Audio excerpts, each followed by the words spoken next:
Imagine if I told you that you could purchase multifamily properties without banks, without perfect credit, and even with a minimal down payment. Does that sound too good to be true? Actually, it's known as seller financing, and it is one of the best kept secrets in real estate. So, what is seller financing?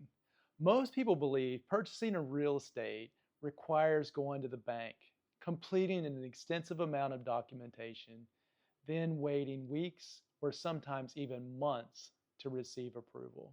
However, the truth is there is a faster, simpler approach to buying multifamily real estate. You borrow directly from the seller instead of from a bank. Working just like a bank loan, this is known as seller financing.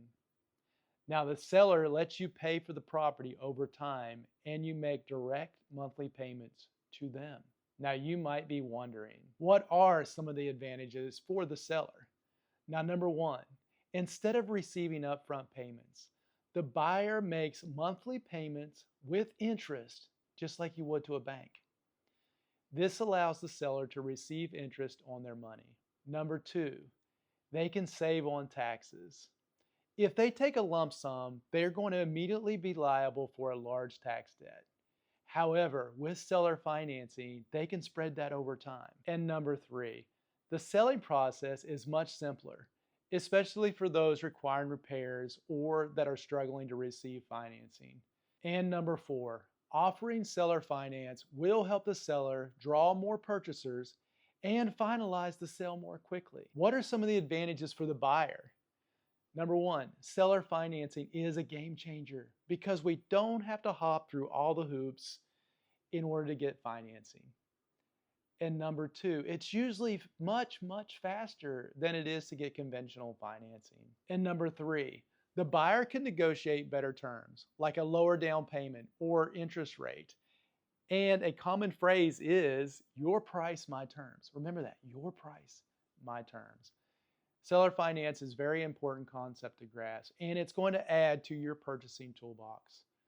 In this next part, I'm going to show you how I've personally used seller financing to purchase a duplex. So let's go ahead and get started. I found a duplex with a purchase price of $170,000. This seller was an investor, so he already knew a little bit about seller financing, but he wanted around $50,000 because he needed it for another venture. And therefore, he was open to receiving those monthly payments instead of having to have that lump sum. And this was a perfect opportunity to structure a seller finance deal that was going to work for both of us. Now let's talk a little bit about the setup. The first thing I did was I figured out a good down payment. And that down payment, he was saying he needed $50,000. I gave him 30%. It ended up being $51,000. We set up a promissory note for $119,000, and we did this on a 5-year term. The interest rate we used was set up with a 30-year amortization at 5% only, and the term, as we said, was 5 years. The monthly payment on this deal ended up being $637. Now let's take a moment to look at the cash flow. At the time of the purchase, the rents were $850 per unit, which means this property was bringing in about $1,700 per month in total rent income. Now, when you take into account that I was paying the seller $637 a month, I had plenty of room for the expenses and the cash flow. And over the next 3 years, I was almost able to double the rent. This ended up being a home run deal when it was all said and done. Now, why did this deal work for the seller? First, remember, they really needed that $50,000, and we were able to provide that up front to them. Number two, they were earning interest on the remaining balance instead of getting that whole lump sum. And really, where else were they going to invest their money? And number three, they avoided a huge tax hit by spreading out the income over 5 years. Now, why did this deal work for me? Number one, I didn't need that bank financing, so I was able to avoid those strict lending requirements that we sometimes have to go through. Number two, I was able to get much better terms than I would have gotten with a traditional lender. And number three, I was able to close quickly on this deal and start collecting those important rents that I was waiting on. Closed quickly. Instead of waiting for months for this bank's approval, We closed this deal quickly, and I was able to add another income producing property to my portfolio. This is why seller financing is such a powerful tool. It allows you to create those win-win deals. Now, let's talk about how you can negotiate and structure these deals yourself. First, let's start by understanding what the seller's motivation is. Most sellers are not going to advertise, or they've never even heard of seller financing. Therefore, you must ask questions to learn what the seller's motivation is for this deal. For example, in my duplex deal, I didn't just say, "Will you take seller financing?" I ask questions like, what are you planning to do with this money when you sell? Or would you rather have a lump sum? Or would you like monthly income? Would that be more valuable to you?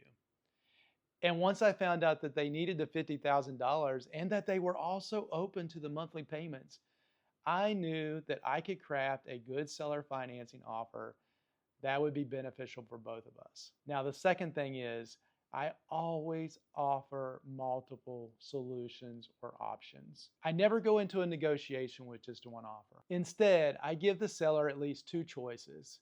Now, for example, option one might be a lower cash offer for a quick close. And option two might be a seller financed offer at full price with great terms for them. Sellers love having options, and this makes them much more likely to say yes to one of them. And number three, we got to make sure we keep this thing simple. Most sellers are not even familiar with the term seller finance. They don't even understand how to deal with the paperwork, and they're scared. So we have to make it easy. I provide a straightforward promissory note that clearly lays out the interest rate, the payment terms, and how that balloon payment is going to work. The simpler the process, the faster they are going to be willing to say yes to this deal. Now, even if you do everything right, sellers might have concern. So let's say we discuss some of those common objections. The first objection, I don't want to deal with collecting payments. And I will look at them and say, I totally understand. We can set this up with a loan servicing company that will handle everything just like a bank would. Number two, what if you stop paying? Great question. We can structure the loan with a personal guarantee, or even give you a much larger down payment to give you that peace of mind that you're looking for. I just want all of my money now. Look, I get it. But did you know that taking that large lump sum will mean a big tax hit? If we structure this as monthly payments, you're going to get it spread out, and the taxes are going to allow you to keep more of your money now. Make sure you handle all objections calmly and confidently. This shows the seller that you're professional, and it will build trust. And when you solve their problems, they'll be much more willing to work with you. Look, seller financing has completely changed the way that I invest in real estate. It has allowed me to buy properties much faster and with better terms. It has also allowed me to avoid many of those traditional bank headaches. And the best part, you can do this too. If you're serious about learning how to find, negotiate, and structure seller financing deals, make sure to subscribe to the channel so you don't miss future videos. And if you want to go deeper and get step-by-step guidance on scaling your portfolio, check out the Bounce Method at www.thebouncemethod.com. It's packed with the exact strategies that I have personally used to find, finance, and grow my multifamily investments the smart way. Thank you for watching, and I'll see you in the next one.